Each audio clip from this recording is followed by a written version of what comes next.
Sharqiy Turkistonda oz sonliq millat tilidagi darslik materiallar cheklandi.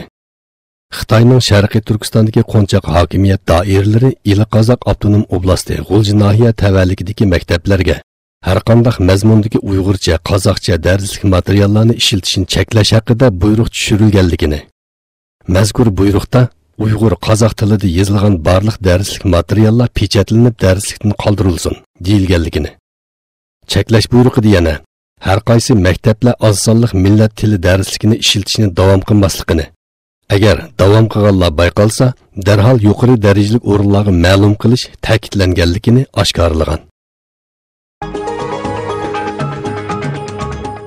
Sharqiy Turkiston ulamolar birligidan barliq Uyg'urlarga chaqiriq.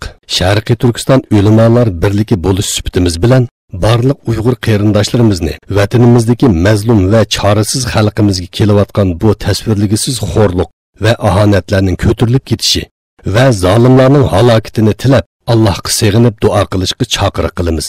Bizning bu chaqiriqimizni anglagandan keyin muhojiratdagi aziz qarindoshlarimizning mazkur xolis duoni bugundan e'tiboran 30 kun davom qilishini, shuningdek barliq qarindoshlarimizning umumyuzlik safarbarlikka kelishini uqtiramiz.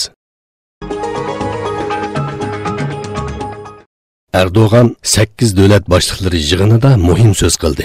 8 davlat tashkiloti 1997-yili Turkiya, Iran, Pokiston, Bangladesh, Malayziya, Indoneziya, Misr va Nigeriya qatorliq davlatlar tarafidan qurilgan.